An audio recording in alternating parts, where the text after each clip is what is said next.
Salam sejahtera, terima kasih karena bersama dengan saya di Nazilin Unity Channel. Kali ini Wan Faisal sekali lagi dicemu habis-habisan.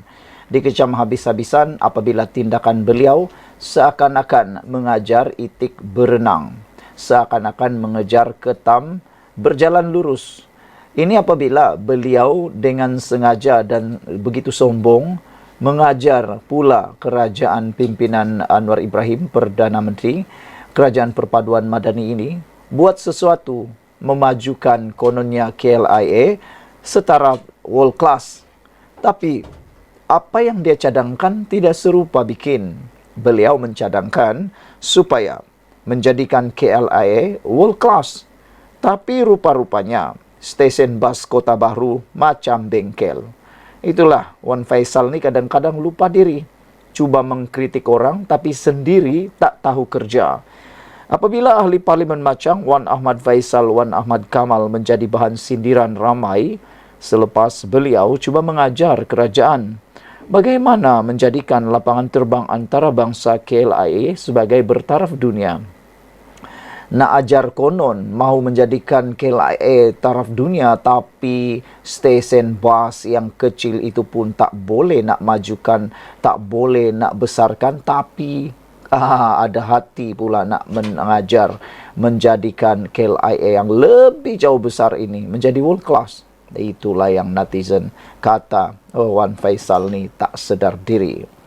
Beliau ketika sidang Dewan Rakyat baru-baru ini membawa buku biografi mendiang Sim Kebun, bapa kepada kejayaan lapangan terbang canggih, meminta kerajaan belajar daripada usaha mendiang.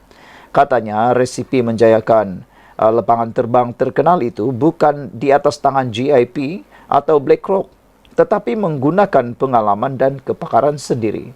Netizen turut bertanya kepada Wan Faisal, beliau bawa buku itu sudah baca kah tidak? Jangan jadi pula macam Muhyiddin, kata Anwar Ibrahim, yang hanya membaca perlembagaan separuh kerat, tak habis dibaca, petik sana, petik sini sahaja, tak habis menyeluruh, kata Anwar Ibrahim. Jangan-jangan dia pun meniru kepada idolnya, Muhyiddin Yassin, tak habis baca. Silap sikit, buku itu hanya dibaca melalui dia punya sinopsis saja.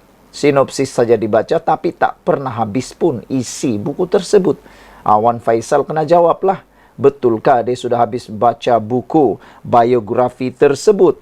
Kalau belum lagi, tak usah nak mengajar kerajaan. Jauh lebih daripada itu, majukan dulu stesen bas di Kota Bahru tersebut. Saranan itu ibarat menyerang dirinya sendiri apabila orang ramai mempersoal apa yang telah dilakukannya untuk membangunkan stesen bas di Kota Bahru. Terminal bas sementara itu sehingga kini masih digunakan walaupun kekurangan pelbagai kemudahan, menyebabkan lokasi tersebut dianggap antara lokasi pengangkutan awam yang ketinggalan zaman. Atas sebab itu, ramai menyarankan agar Wan Faisal menaik taraf dahulu stesen bas Kota Bahru sebelum mengajar kerajaan menaik taraf KLIA. Sebelum Wan Faisal nak ajar bagaimana hendak jadikan KLIA world class, apa kata kau usahakan dulu stesen bas Kota Bahru supaya ada rupa stesen bas, kemudian baru cerita teori kau tu di parlimen, kata seorang pengguna X. Membalas kepada ciapan itu, Wan Faisal berkata, orang bincang masalah MHB, dia bincang masalah stesen bas. Itulah, tak boleh fikir nak bercakap tentang MHB konon. Tahu ke MHB itu lebih besar daripada apa yang kau dapat buat di stesen bas Kota Bahru tu, kata netizen. Ia kemudian dibalas semula oleh pengguna X tersebut dengan ringkasan paling mudah difahami. Wan Faisal ceritanya macam ni.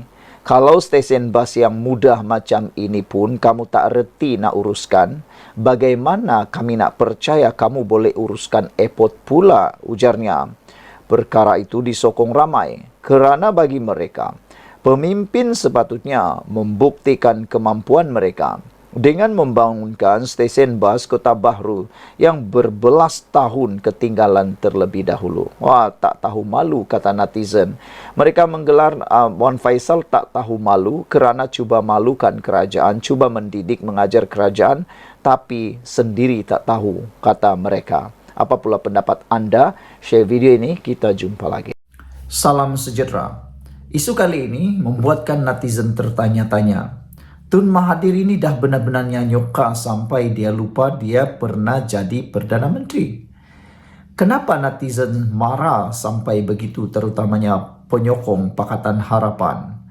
Mereka kata, terutamanya para penyokong Anwar Ibrahim, mereka kata, Mahathir ini dah terlalu tua kah? Yang mana Mahathir baru-baru ini menyambut umur 99 tahun. Dan beliau pula menyindir Anwar Ibrahim, menyindir kerajaan sekarang, seperti kerajaan sekarang ini adalah kerajaan yang paling jahat sekali di mata Mahathir. Ini apabila Mahathir menyindir kerajaan berkait isu air 3 sen yang dijual kepada Singapura. Dan netizen menggelar Tun Mahathir, Tun Melayu Muda Lupa. Apabila mereka sekolahkan Mahathir, kata mereka, Tun Mahathir kan tak pernah jadi Perdana Menteri. Walhal kita semua tahu, Mahathir pernah menjadi Perdana Menteri sebanyak 2 kali. Beliau mencipta rekod dunia, menjadi Perdana Menteri paling tua, menjadi Perdana Menteri 2 kali di parti yang berbeza, satu dari kerajaan, satu lagi dari pembangkang. Namun, kenyataan Mahathir, sindiran Mahathir yang mengatakan air mentah Johor terus dijual 3 sen kepada Singapura hingga kiamat dilihat hanya mengundang cemuhan orang ramai. Orang marah dengan tindakan cemuhan, dengan tindakan Mahathir ini yang cuba mempersenda Anwar Ibrahim, yang cuba mempersenda tindakan itu. Tapi mereka lupa, Mahathir lupa, kata mereka, yang memulakan semuanya itu adalah Tun Mahathir. Kenapa pula nak salahkan kepada Anwar Ibrahim? Mahathir lupakah dulu dia jadi Perdana Menteri 2 kali? Kenapa sehingga pada waktu itu beliau tidak buat apa-apa? Semuanya salah orang, dia tak pernah salah, kata orang. Bekas Perdana Menteri Tun Mahathir Mohamad berkata, Malaysia memberikan subsidi kepada Singapura dengan menjual air mentah sebanyak 250 juta galen sehari dengan kadar 3 sen Singapura dolar atau 1 sen Singapura dolar sahaja bagi setiap 1000 galen sejak tahun 1962. Sejak 1962, pada waktu itu Anwar Ibrahim belum Perdana Menteri pun. Yang menjadi Perdana Menteri pada tahun 1980 siapa lagi kalau bukan Mahathir. Tapi kenapa baru sekarang dia hentam Anwar Ibrahim? Kenapa sekarang baru dapat ilham seperti itu? Dulu dia jadi Perdana Menteri 2 kali, tak dapatkah ilham tu? Netizen marah sehingga mereka kata dah tua baru sampai ilhamnya. Rupa-rupanya makin tua makin tak jadi, kata mereka lagi. Menurut Mahathir sejak 61 tahun lalu, yaitu dari tahun 1962 hingga tahun 2023, kerajaan Malaysia memberi subsidi kepada negara seberang tembok itu berjumlah 2.379 bilion. Sehubungan itu Mahathir secara sinis menasihatkan agar kerajaan terus membantu Singapura dengan menjual air berharga 3 sen sehingga kiamat. Malaysia adalah negara subsidi, kata Mahathir. Kita bukan sahaja beri subsidi kepada rakyat sendiri tetapi juga kepada negara asing. Sehingga kini kita masih jual air mentah dengan harga 3 sen bagi 1000 galen. Inilah yang membuatkan netizen bengang dan marah dengan Tun Mahathir. Kata mereka, kalau benar dia berniat suci, ikhlas, baik pula, kenapa dulu dia tak laksanakan, kata mereka. Beberapa netizen dengan rangkap mengecam Mahathir, rata-ratanya menyindir kembali Mahathir Mohamad. Mereka membalikan paku keras kepada Mahathir. Kata mereka, yalah Tun Mahathir pernah jadi Perdana Menteri nak buat benda macam ni. Gagal betul semua Perdana Menteri sebelum ini, Perli Haridin. Kata seorang lagi netizen, 2 kali Perdana Menteri, tak terfikir ke? Dah 2 kali jadi Perdana Menteri. Kenapa sekarang baru dapat ilham? baru sekarang dapat ilham ke templak pengguna X. Seorang lagi kata, ialah Tun Mahathir bukan ke masa Anda Perdana Menteri tahun 2018 sambung perjanjian 3 sen ini dengan Singapura ke soal Iskandar. Ini telah pun menyebabkan ramai orang marah dengan Tun Mahathir kerana dia cuba menyalahkan kerajaan sekarang yang dia sebenarnya juga terlibat. Jumpa lagi, bye-bye. Salam sejahtera. Dengan laporan ini, ada orang tanya, ada netizen tanya, adakah Parti Bersatu akan diharamkan ataupun Parti Bersatu terpaksa bermula dari bawah untuk membentuk semula perlembagaan mereka? Adakah Parti Bersatu terpaksa membuat perlembagaan baru berarti parti mereka? Kerana sebelum ini sudah pernah berlaku dalam Parti UMNO dulu, apabila pernah diharamkan gara-gara pertelingkahan dan juga gara-gara berlaku kekecohan berkait pembinaan Parti UMNO dan juga perlembagaan pada waktu tersebut. Akhirnya diharamkanlah UMNO seketika pada waktu itu sehingga munculnya UMNO baru 2.0.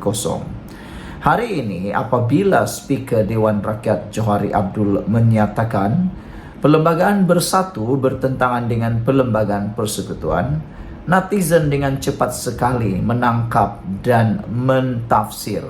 Mereka kata, betulkah kalau ini memang berlaku? Pastilah ini akan menimbulkan masalah besar kepada Parti Bersatu. Karena kata netizen, yang mereka tahu parti ini mempunyai perlembagaan, di atas mereka ialah perlembagaan persekutuan. Jangankan parti, perlembagaan negeri pun di bawah perlembagaan persekutuan. Ini kan pula perlembagaan parti sahaja.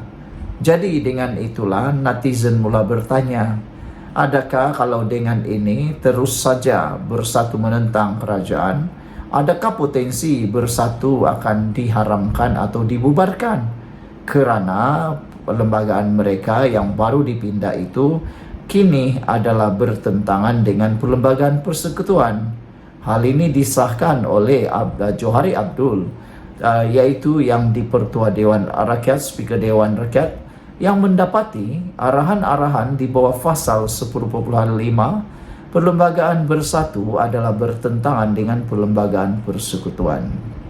Beliau berkata, perlembagaan bersatu menafikan hak 5 ahli parlimen bekas ahli parti itu sebagaimana termaktub mengikut perlembagaan persekutuan, peraturan pertuan Majlis Mesyuarat Dewan Rakyat serta Akta Majlis Parlimen Keistimewaan dan Kuasa 1952 yang menjamin hak keistimewaan, kebebasan bercakap, berbahas dan mengundi kepada 5 ahli parlimen berkenan. Perkara itu terkandung dalam surat yang di-Pertua Dewan Rakyat kepada Ketua WIP Bersatu, Datuk Seri Ronald Kiandi pada Selasa lalu, bagi memberitahu mengenai keputusan terhadap notis pemakluman kekosongan kerusi 5 ahli parlimen menurut perkara 49A perlembagaan persekutuan berikutan keahlian mereka dalam parti itu telah terhenti. Salinan surat itu juga ditujukan kepada 5 ahli parlimen berkaitan. Saudara berkenan dengan surat permohonan oleh Bersatu kepada 5 ahli Dewan Rakyat kembali ke kerusi pembangkang di Dewan Rakyat. Saya mendapati sehingga hari ini mereka masih duduk di blok pembangkang, kata Johari Abdul. Justru itu saya mendapati dan memutuskan bahawa tidak berlaku kekosongan kerusi di bawah perkara 49A dalam kurungan 1 perlembagaan persekutuan, kata Johari. Dalam mempertimbangkan notis itu, Johari berkata, beliau merujuk beberapa dokumen berkaitan seperti penyata jawatan kuasa pilihan khas JKPK, menimbang rang Undang-Undang Perlembagaan Pindahan Nombor 3 2022 dan mengenai peruntukan larangan ahli Dewan Rakyat bertukar parti DR7 tahun 2022 penyata JPKP. Ini termasuk penyata rasmi bertarikh 11 April 2022 mengenai rang Undang-Undang Pelembagaan Pindaan Nomor 3 2022 dan penyata rasmi bertarikh 27 dan 28 Julai tahun 2022 mengenai rang Undang-Undang Pelembagaan Pindaan Nomor 3 2022 dan usul mengenai penyata JKPK itu. Saya mendapati daripada dokumen tersebut bahawa tujuan perkara 49E Pelembagaan Persekutuan diwujudkan untuk memastikan kestabilan politik negara untuk suatu jangka masa panjang, kata Speaker. Selain itu, saya juga melihat kepada prinsip keluhuran perlembagaan. Malaysia mengamalkan prinsip keluhuran perlembagaan di bawah Perlembagaan Persekutuan dan ia juga merupakan prinsip rukun negara yang ketiga. Ini kerana di bawah keluhuran perlembagaan, kesemua undang-undang atau peraturan adalah tertakluk kepada Perlembagaan Persekutuan menurut surat itu lagi. Mengenai keputusan tidak mengosongkan kerusi Parlimen Labuan, menurut surat berasingan Johari memaklumkan beliau tidak mahu merosakkan kepentingan pihak sedang berbicara dalam kes mahkamah susulan. Ahli Parlimen berkenan Datuk Dr. Suhaili Abdul Rahman membawa tindakan terhadap Bersatu melalui perfailan guaman di Mahkamah Tinggi Shah Alam. Oleh kerana kes ini sedang dalam pertimbangan mahkamah, saya tidak mahu merosakkan kepentingan pihak yang berbicara dalam kes mahkamah itu dengan keputusan saya di bawah perkara 49E dalam kurungan 3 Perlembagaan Persekutuan, katanya lagi. Sekian untuk kali ini, jangan lupa tinggalkan komen Anda. Jumpa lagi.